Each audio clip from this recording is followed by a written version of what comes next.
Pa, pa, pa, pa, pa, pa, pa, pa. Hey everyone,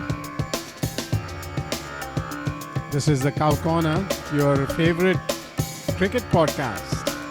I'm your host, Prashant, and I'm here with Jatan and Siddharth and our producer. The whole crew is here because this is a very, very, very, very special episode because we are going to kind of look at the World Cup holistically. I actually personally don't like that word, but I'm using it anyways. Holistic, whatever that means, in entirety, the whole of it. Right? Okay, it's like let's the get college away application. from the college applications part. Right, Yeah, I was about to say exactly. we're triggered here, so let's Correct. move past that now. I'm sorry. So actually really excited to have all of us actually on an episode. I think we try to do a bit of piecemeal. We did our best during the World Cup. It has been an exciting World Cup. I mean, even though we can say right at the top, the number one team won the World Cup, blah, blah, blah, blah. But exciting World Cup, lot of drama, a lot of interesting things. So I think, hey guys, I think let's try to follow that using our tried and tested format that we had done right at the outset, right? We look at the winners, losers, we make some umpires call, MVP. What do you guys think? You game for that? Absolutely. Mhm. All right, let's go. So the first segment is the winners. So what we mean by that, obviously, is just look at it in totality. Who do we think were the winners of this World Cup, an individual or a team? So I'm gonna go first, if that's cool. So the winner for this World Cup, from my perspective as a player, is Will Jacks.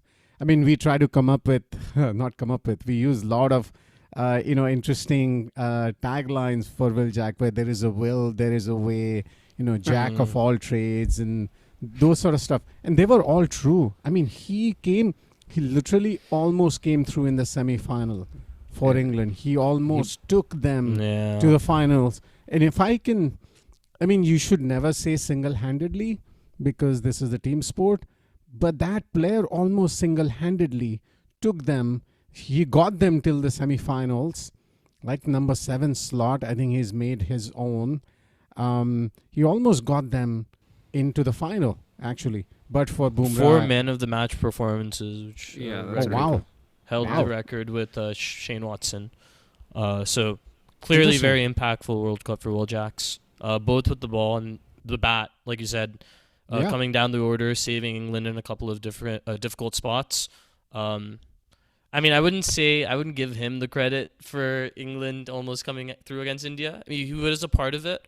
Obviously, Bethel had to score those 105 runs as well. So, no question. yeah.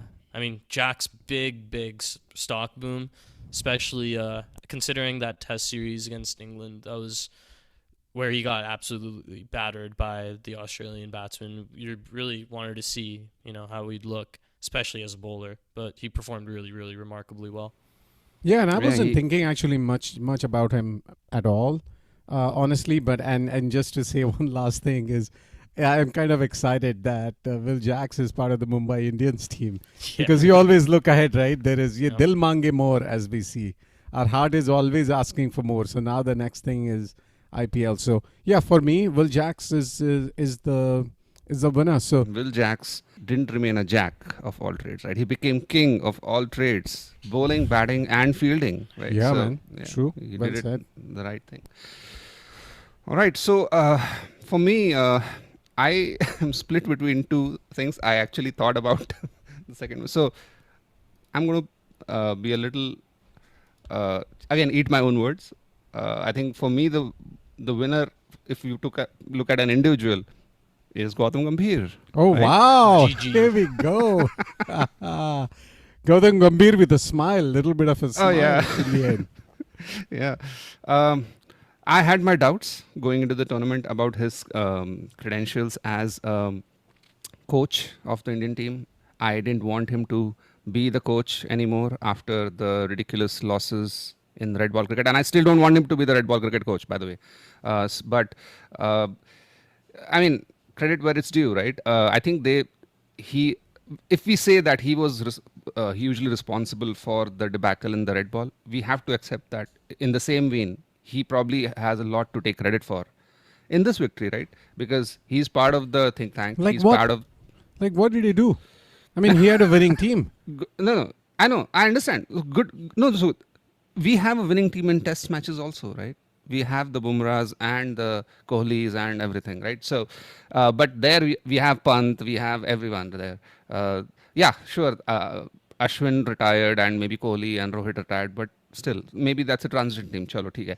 But the point is that here also, right? I think a couple of good selection calls came to the fore, right? Selection is sure Agarkar, but still, I think Gambhir has a lot of say in it, and that's why I feel Sai Sudarshan coming in and all of that is partly Gambhir to be blamed for tests. But here, getting back Ishan Kishan, right, was a masterstroke. Ishan Kishan. Bringing back Sanju.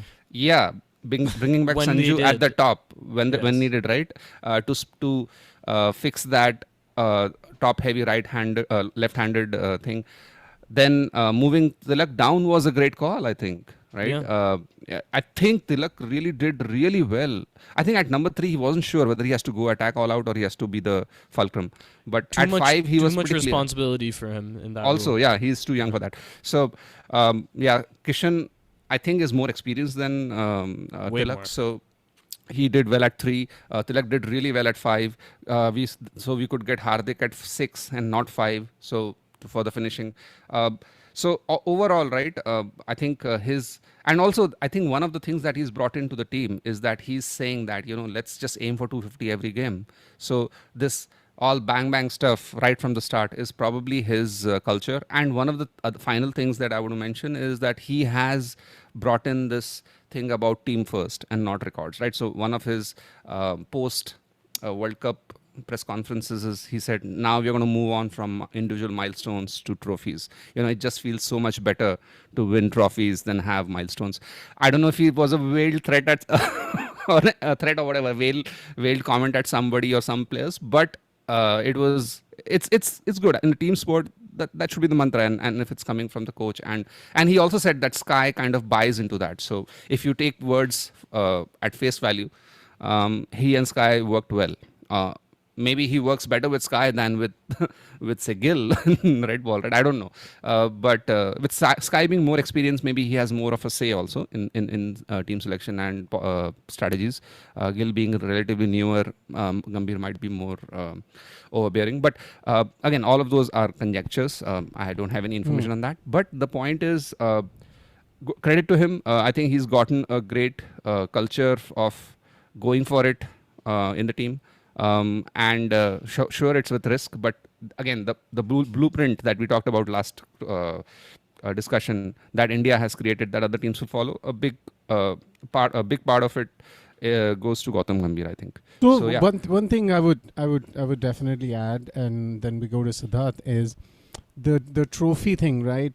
That has been my pet peeve a little bit, even in the last ODI World Cup that India lost in the final. I did feel that we tried to chase a lot of, personal records, Kohli's couple of hundreds, and we'll wait till he scores 100. I mean, we ended up winning those matches, but I personally very strongly believe that your only goal in those big tournaments is to win the tournament, right? And if and if Gambhir is saying that, and he's serious about it. Yeah, I remember that because he's as a player also he was that way, and as a coach also he's that way. But maybe I think that it's time that we should probably just have different white ball and red ball coaches. I really don't want him to be the red ball coach because we've lost 3-0 to New Zealand, 2-0 to South Africa. I still can't get over the hurt. I hope the country doesn't, the fans don't get over that just because we won a T20 World Cup. That's still the bigger problem, and that still is not solved. That's a good point. Yeah, I would really want the coach still to be changed, but I think maybe Gambhir is great, and maybe he's trying to bring his white ball things into red ball by getting people from IPL. So maybe that's wrong, right? That's not good for red ball. It has to go differently. Okay, cool. You, Siddharth, who's your winner? No, I mean, I think for me, England performed pretty well, especially after dropping the group stage match against West Indies to make it to the semi-final against India, to even come close to chasing down 250 in a semi-final losing their captain early on in the proceedings, but then having the youth in Jacob Bethel and Will Jacks, then I think they're going to be a very strong team for years to come because their core is very young. Of course, we've discussed the struggles of Joss Butler, which I think will lead well into the losers section of this. But yeah, I think despite losing Joss Butler, England still has an extremely bright future. Maybe we see Bethel coming in at 3 or opening and Brook coming in at 4. There needs to be some thought into the bowling as well with Adil Rashid aging. But I think overall England's team is suited for white ball cricket. It always has been traditionally. And I think it would be awesome if Ben Stokes could come back, but of course that's never going to happen. It's never going to happen. But there's a feeling if Ben Stokes is in that team is just going to be an absolute juggernaut. But he isn't. Yeah. He just needs the load management for Test cricket. He's the captain of the Test team, so he prioritizes that over pretty much anything else. And as a true Englishman, right, Test cricket being the holy grail. So he doesn't want to miss Test matches. He is missing Test matches, not bowling spells due to injuries. So you can't really be playing T20s or ODIs. Yep. Similar to Hardik, but the other way, right? Yeah. I think England really punched above their weight. I think they are definitely a good white ball team, and they kind of proved it that now they can also do it in the subcontinent, which was not very apparent last time until now, right? Unlucky for them to run into India in the last 2 semifinals, right? So they ran into the team that won it all in the semifinal both times. So okay.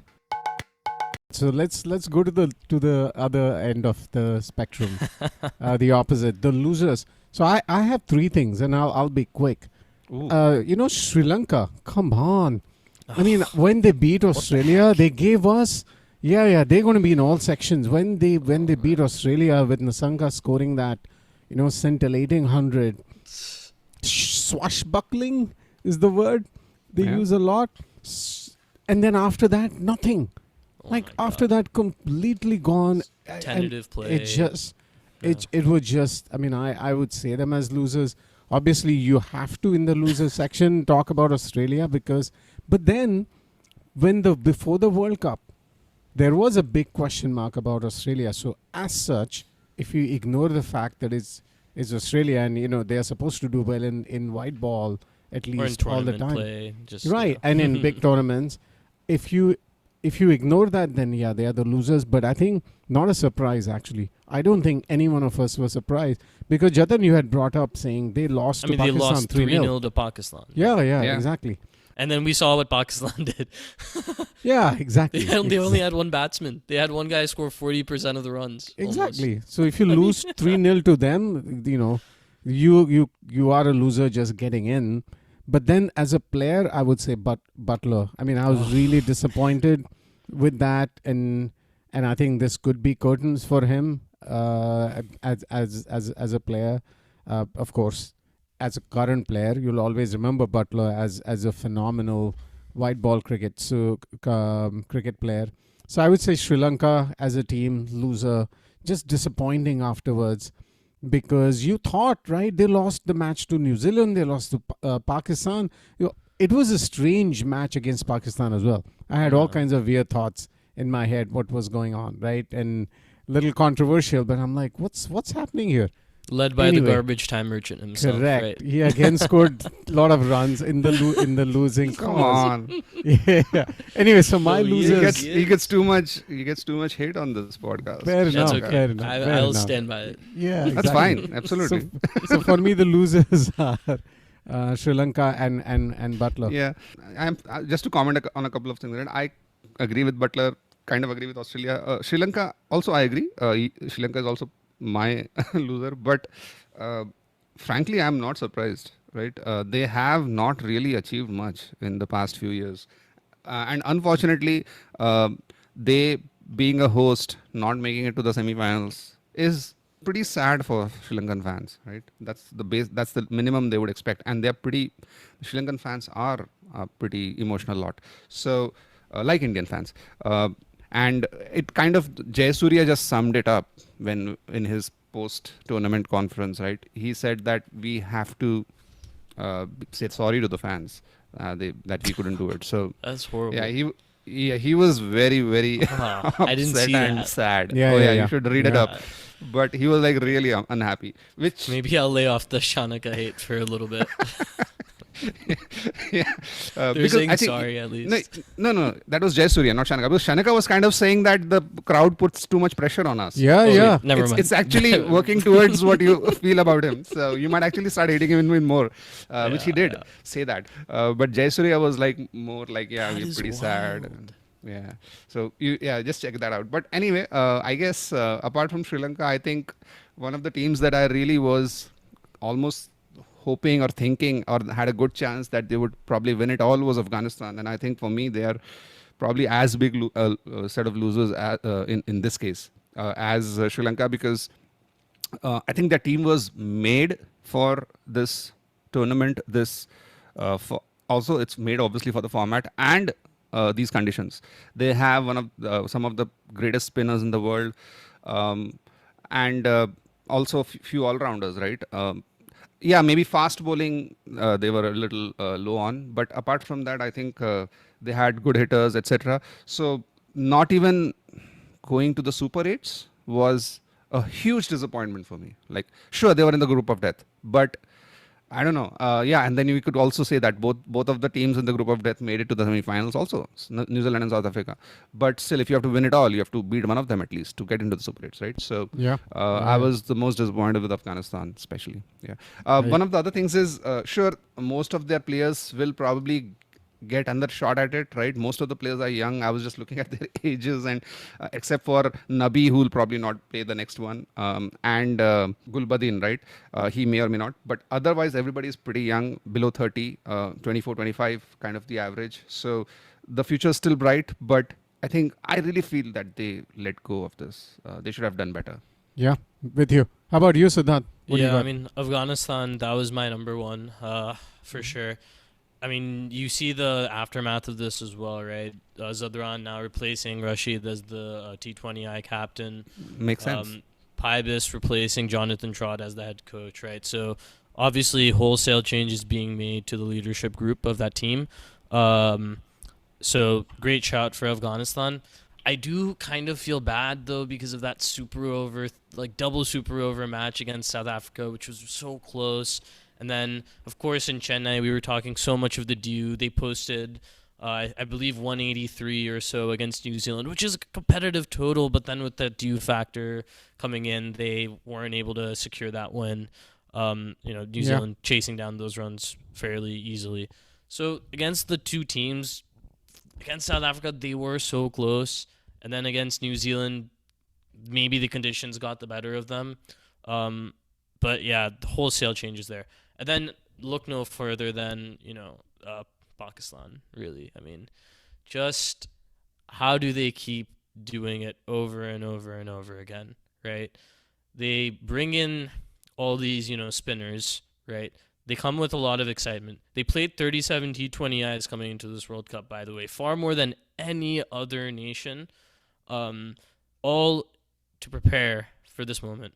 Then there's the not playing the game against India, potentially, right? The drama around that.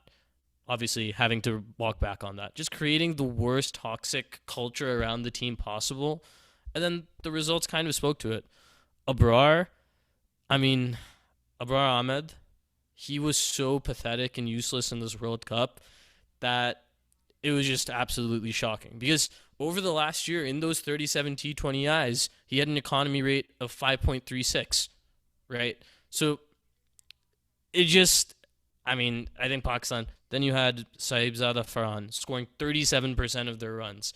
I mean, what's the point of having a batting order if you have one guy scoring 37% of the runs? And then what's the point of having bowlers if they're not taking wickets in these conditions? Yeah. It's just an absolute shambolic performance. Of course, they came in with so much hope and expectation and optimism and bravado, as they always do. Basically bravado. Yeah. It was just absolutely Yeah. I wish they were in the group of death and Afghanistan was in our group, because it was just shoddy poor cricket to watch, honestly. Yeah. Wow. Ooh. And I had them on a high coming in because they beat Australia. Yeah. But then I guess Australia wasn't that strong to begin with, and that series was at home. So I honestly expected something out of them. I thought against India they could push them, right? That Asia Cup final where they did push India. They just fell apart. See, the thing is, right, I have 2 points to make here. Probably 2 very controversial points. One, the first thing is, I think Pakistan plays World Cups. Their only aim of playing a World Cup is to beat India.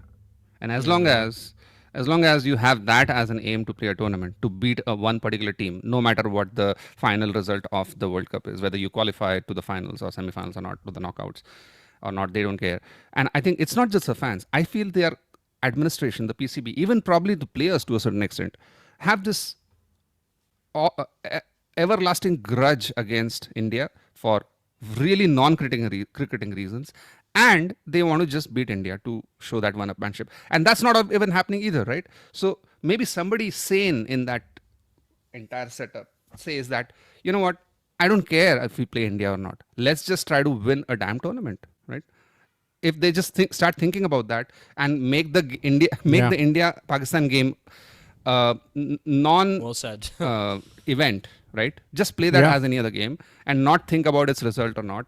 Then I think they'll probably do better. That's not even controversial, by the way, Jatan. What you're saying actually is look at it as cricket, not against playing against a particular nation. So actually, it makes sense. Right. Yeah. And the second thing is, I don't know if anybody heard Aqib Javed over the weekend on his press conference. They actually got through put a press conference out. Aqib Javed is their selector, who's been consistent over the last 2 years since 2024. They have added selectors, taken out selectors, blah blah blah. Right. So this guy had a press conference just to explain why the defeat in the tournament was not a big deal. He's saying that, you know what, we qualified for the second round and we only lost one game against England in the Super 8s, and we just went out because of net run rate. You know, that's not a big deal. That can happen to anybody. If you're trivializing that, right? Then I don't know. We just lost one game and only missed out due to net run rate. These were his actual words, and I'm reading them from one of the websites. So it's not so big an issue to say our cricket has been destroyed. Sure, your cricket is not destroyed, but there are many more things you have to think, which all Siddharth said. Like only one person is making 40% of the runs. Those are your problems, right? And you were not able to make it. So it was none right because New Zealand just lost a game they should have won, frankly. Right? That's pretty much it, right? And that's why you even got a chance, right? They should have probably won that game. And the other thing is, he went through, again, the interview was all about like, one of the things he said, right?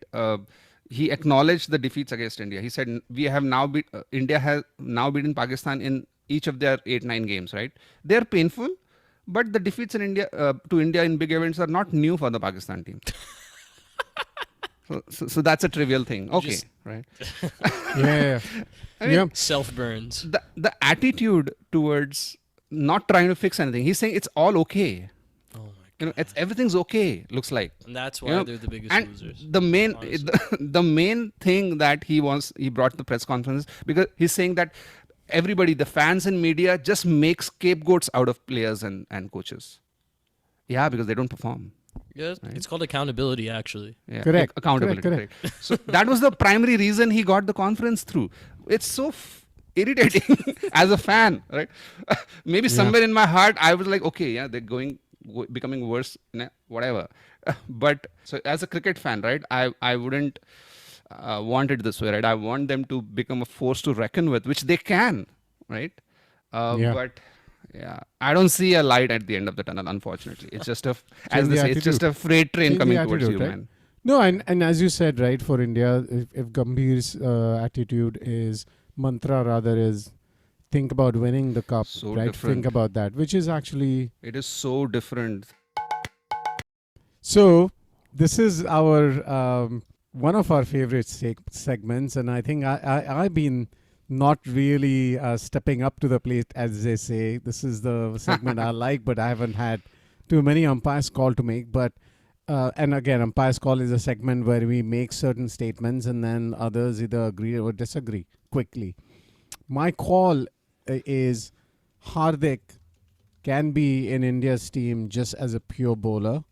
One call. Second is, after this World Cup, Washington Sundar is going to get dropped from the team. Hell no to the first one. Why not? I don't think Siddharth thinks of him as a pretty good, decent. No. Okay. So I think his bowling has gotten worse, like over the past few years. Yeah, I think he's definitely a much more effective bowler in the power play than in the death. On flat decks, he's completely ineffective. I don't think his use of variations is that great. And I think Washington Sundar, fair enough. I would take a specialist instead of him. He wasn't very effective as a bowler, but yeah. I mean, I don't think Hardik can be in the team as just a bowler, for sure. He might actually be in the team as a batter, but probably not. No way. I think he could be in the team as a batsman. No way. Absolutely and not. a fielder. He's become a Hathoda. Other than that, we got to have some Hathoda batter. Now Hardik is a Hathoda batter. I mean, I'm just glad that he is a good all-rounder, so he's in the team. Yeah, Fair he's enough. Good. He's good. Fair enough. Yeah. So I'm not saying he's going to get dropped. I was actually thinking you could, maybe he can be as a... So here is why I made that call. If I have two situations, I need a batter or a bowler to bail me out, right? If I need a batter to bail me out in this team, I'm not picking Hardik. Ooh, if I need a bowler, no.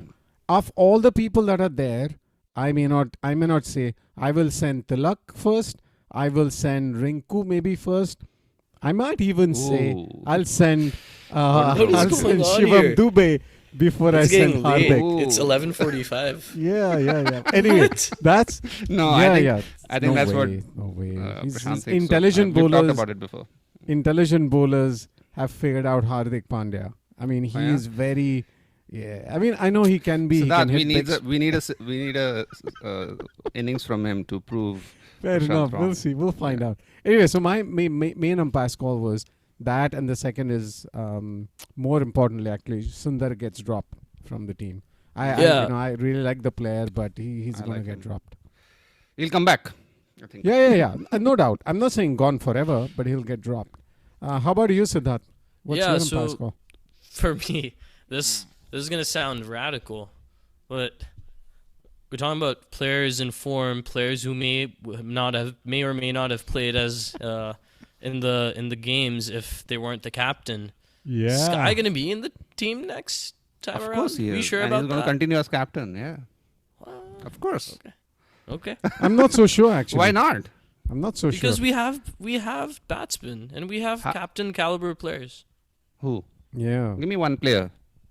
If Sky could be the captain, Aksar could be the captain. If Sky could be the captain, you guys were saying Bumrah could have been the captain. We were doubting his vice captain credential. I would say Sanju Samson can be a captain. He could. Is that talking fairy tales? No. He does captain an IPL team. So of course he does. So but captaining an IPL team, we are not even talking about Hardik Pandya and he captains Mumbai Indians, right? So see, the thing is, I feel I don't think we have any replacement realistically. Bumrah may not even play all games. Let's be clear. Next World Cup, would Sky be in the team and would he be a captain? Is that what you're saying, Siddharth? I'm saying no, definitely. I don't think he'll be in the team. No. Oh wow, that's a big deal. No, I think he'll be in the team and he'll be the captain. Yeah, because I would say if he's not the captain, he's not going to be in the team. I think it's a form thing. I mean, he is still the 360 player, and he still is going to come back. I feel we'll find out. We'll track that. Of course, I would. I mean, sure. I have been tracking him, as I said, right, for the last 15 years since he was playing for KKR. we love Sky, but the way he got out, even against New Zealand, right, trying to hit that same ball again and get caught over there. Come on. That was a 6 in Wankhede. Didn't matter. Anyway, you know where he was playing. You knew where he was playing. You can't. You're a captain and you forget which stadium you're playing in. Here's another. I'll give you another counter. Right. Rohit wasn't in this World Cup. Kohli wasn't in this World Cup. Pant wasn't in. Pant. I'm not sure what his injury status is, but he wasn't in this World Cup. Right. if Rohit Sharma, probably India's one of the greatest Indian T20 batsmen, if not the greatest, right? Debatably, could not make this squad as the captain or even as a batsman. I mean, Siddharth, he didn't make it to this World Cup because he retired himself. Otherwise, it would have been very hard for. Yeah, that's the thing, right? So, I mean, of course, if Sky retires himself, then obviously it's a moot no, point. he's not retiring himself. He's not, right? I think so. I personally think that two reasons, right? Firstly, I don't think he'll be dropped from the team. I think he still has the thing. Yep. And second, I don't think there is a replacement right now. If you don't think Hardik is I think the only replacement reasonable replacement for the captain is Hardik, and I don't want him to be the captain. I don't want somebody like Hardik to be the captain for the team. No, I want somebody enough, like Sai to be the captain. I think Akshar, we were even doubting his vice captain credentials before the start of the World Cup. Let him be the vice captain for some time. He's obviously the captain of the Delhi. We're going to get into a fist fight with this thing here. And Bumrah cannot be a captain because he probably will not play all the But games. the point is, I think no one in this team can take their spot for granted, not even Sky. Absolutely. Yeah. He will be making a big mistake if he thinks I am Sky and I'm going to be here. I don't think with Gambhir around anybody's going to do that. Okay, but cool. I just feel that Sky will probably come back.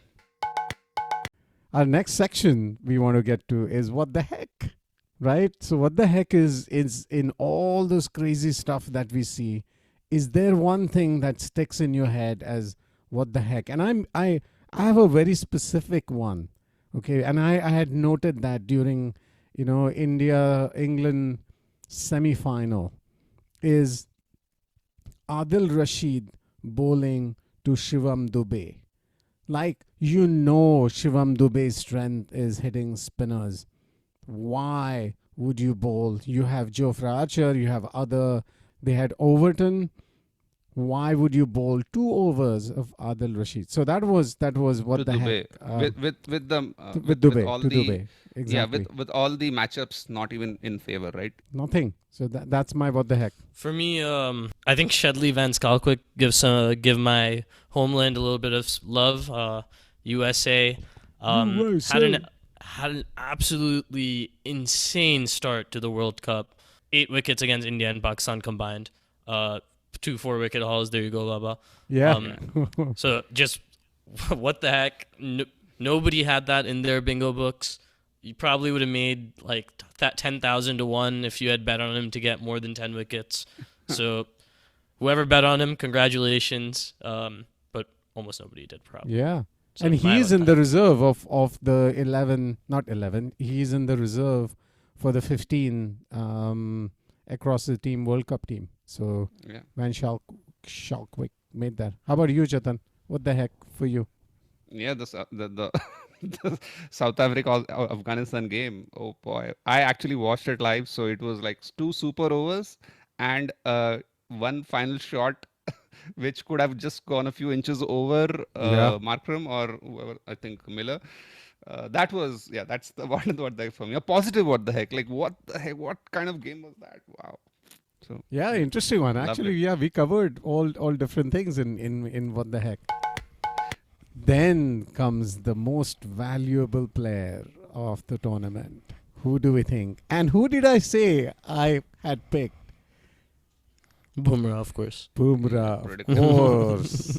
And I still feel very strongly it is Bumrah. If there is one player you want across all the teams, if you're just going to have one player, you would play Bumrah.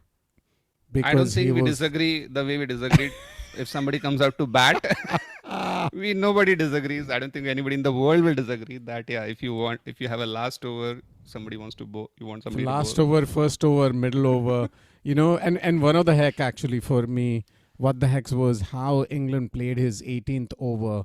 Like, I understand his Bumrah, but when you are chasing so much run, you got to like not worry too much about who is on the other side. We're like, we got to get more runs. But the fact that they did that makes it even more special. So my most valuable player is Bumrah. It always was. But again, doesn't mean like players don't necessarily follow through with what they did in the previous World Cup. Absolutely not. I mean, this is just phenomenal. So how about you, Siddharth? Who's your MVP. Yeah, I think you could go for some of the more sexy options like Bumrah, of course. Then, of course, we mentioned Will Jacks having those 4 player of the match appearances. But I wanted to show some love to, some of those guys that maybe won't be talked about as much. So I'm going to go with Tim Seifert because I do think he was extremely key for New Zealand in this World Cup, especially after that 5 series walloping that India gave them before the World Cup. There were some serious concerns about the top order there for a little bit, right? Devon Conway not performing, one of their top run getters in that format. Finn Allen being away from the team playing Big Bash. Same with Tim Seifert. He was out there playing Big Bash. So not knowing if they would be able to come and actually make a big impact. But I think his performances, even against India, right? He was the lone man against the entire army, scoring 52 of 26 deliveries, playing some pretty disdainful shots against the likes of Bumrah even. And I would say even the match against South Africa, Finn Allen, no doubt, got all this, as he should, the spotlight, but he played a crucial 58 of 33 deliveries in that one as well. Yeah. So he gave a lot, again, 65 against Afghanistan while chasing. He was the key man against them. 89 not out against UAE. Also chasing in that match, key man against them. So just really high impact performances. Even in the games that New Zealand had to win, he stepped up to actually win them the matches. So he added so much value to New Zealand. I didn't think New Zealand was going to make the finals after the 4-1, but he was the big part of why they did make it. So Tim Seifert. That's fair, actually. And this is the finalist, right? So you're picking somebody from the finalist and the role he played. Awesome. How about you, Jatan?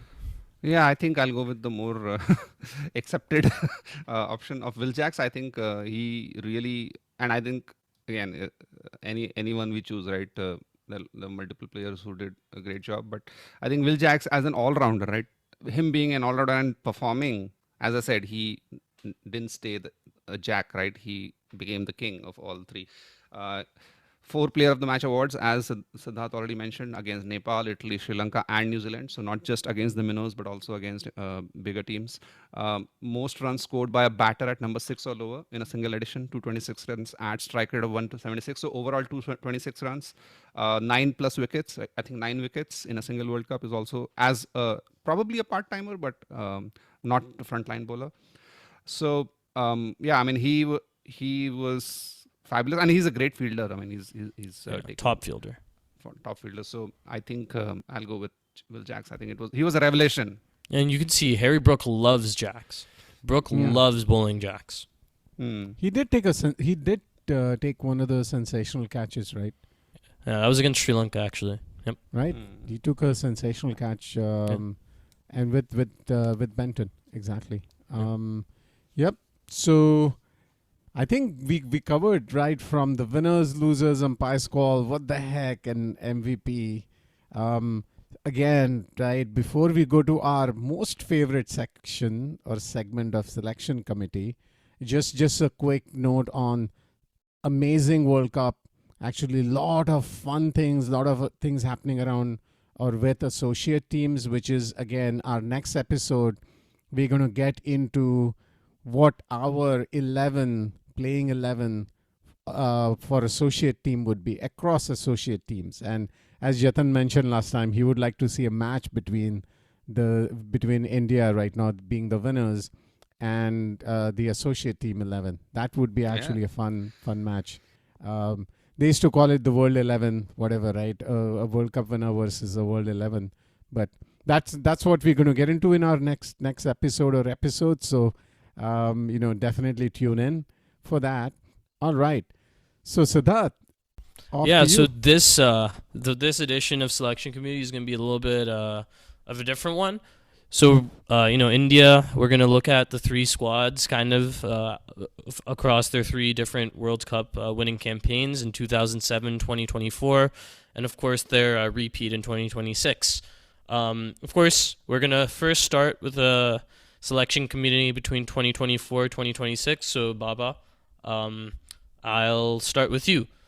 So, of course, there are some common suspects in this list, those being Sky, Aksar, Shivam, Hardik, Arshdeep, and Bumrah. So we're just going to keep them on the side for this part of it. We're just going to stick to the different players, right? Sure. Okay. So first, we're going to have the captain, right? Rohit Sharma or Abhishek Sharma. The battle of the Sharmas as the openers. Oh, Rohit. Dude, Rohit. Any day. Yeah. Any day of the week. That's Absolutely, good. Rohit. So then we have Virat or Sanju. Virat. Of course. Right? Yep. Now, this is where it gets tricky, I think, right? The wicket keepers, the lefty wicket keepers. Do we have Rishabh or Ishan? Ishan Kishan. Okay. Yep. Because I feel, Rishabh is the best test player we have, wicket keeper we have. I don't care much about him in shorter format of cricket. So, Ishan. Okay. So this is going to be a bit of a strange comparison to make, of course, but we're just looking at the delta and look at the difference, right? Would you have Jadeja or Tilak Varma? And maybe just view this as like a like for like. Oh, Tilak Varma. Tilak Varma. Yeah. Jadeja, shorter format, didn't care. Totally sucked. Yeah, I agree. And then the last difference is going to be Varun or Kuldeep. And we are comparing the 11s from the final, by the way. No, I know. I would take Kuldeep because I have just a wrist spinner. And the way he is attacking, taking wickets, and also economical. Not too much about mystery. Like, he's pretty orthodox in a sense, but still really effective. So, Kuldeep. Awesome. Great. Okay, so now we're going to move on to Mama and 2007 versus this assembled team. So, the assembled team we're stacking up against 2007 is Rohit, Virat, Ishan, Sky, Aksar, Shivam, Hardik, Tilak, Arshdeep, Kuldeep, and Jasprit. But we'll get into that now. So first, 2007 opener, Gautam Gambhir or Rohit Sharma. Yeah, I'll go with Rohit Sharma. Yeah, I think I would agree with that. Then I think this is an interesting one. Virender Sehwag or Kohli as an opener. Yeah, it's a hard one. As an opener, I would go with Sehwag. Okay, nice. Then we have Robin Uthappa or Ishan Kishan. Yeah, I think that one's pretty straightforward. Then, I loved Uthappa, and I think he's done a lot of important things. This one, Yuvraj Singh Paji versus the captain of 2026, Sky. So my question, I'm obviously, it's a hard thing to choose. So if we just talk about reputation, right? I would go with Sky, right? But if you look at the form of that player in the World Cup that just happened, or Yuvraj's form, then I will choose Yuvraj. So it's a hard choice for me. So if I have to choose, I will choose Yuvraj here. Yes, because he's also an all-rounder, and I'm assuming this team will have a captain as Dhoni, so we don't need a captain like Sky. Oh wow, so many caveats. Jatan, it's okay if you pick someone else than Sky. No, I chose Yuvraj. Yeah. I could feel the pain. That's all. I know, it is painful. Dhoni or Aksar? Dhoni. Dhoni. And then 2007 Rohit or Shivam? Shivam Dube. Then Irfan Pathan, the swing magician, or Hardik Pandya? Mr. HP. Then we have Bhaji, Harbhajan Singh versus Tilak. Yeah, Harbhajan. Cool. Then I think this one is pretty straightforward. I have Joginder versus Arshdeep. Even though Joginder bowled the last over, but yeah, Arshdeep. And then Sri Sant versus Kuldeep. Kuldeep. And RP Singh versus the GOAT. And you know who I'm talking about. Jasprit Bumrah, of course. Yeah, Bumrah. He's making every 11. So yeah, there you have it. We have Rohit and Sehwag opening. Scary proposition. Followed by Ishan Kishan, Yuvraj Singh, MS Dhoni. Ishan Kishan. MS Dhoni. Then followed by a pair of all-rounders in Shivam Dube and Hardik. Then you have Bhaji. Arshdeep, Kuldeep, and Jasprit. So well-balanced side, right? 2 spinners, 2 pacers, 3 all-rounders, right? Yuvraj, Shivam, and Hardik, all-rounders. And that's why we can choose keepers. to leave Akshar out, right? With Yuvraj being that spinner. Yeah, it's a fabulous team. Fabulous team. Awesome. So to wrap up, I guess our World Cup wrap up. Again, an exciting World Cup. More to come. Again, next episode is we're going to focus about, talk about at least associate teams, their playing 11. And also we're going to start thinking about bringing guests on ours. So you know who we are referring to. So, start getting ready with your takes and your comments and your thoughts. And to our listeners, again, thank you for all the love we are getting. Definitely do all the downloads and also share. If you like what you're hearing, share it with your friends and family and all your social network groups that you're part of. So, and if you absolutely hate it, tell us in the comments. Correct. We want to hear it either way. So, yeah, if nothing else, I think it's a wrap. This is Prashant, Jatan, and Siddharth, and this is the Cow Corner. Ciao. Good night, guys. Goodbye. Wake up. Peace out. This episode was produced by Mukta, Phatak. Music by Joe Reynolds.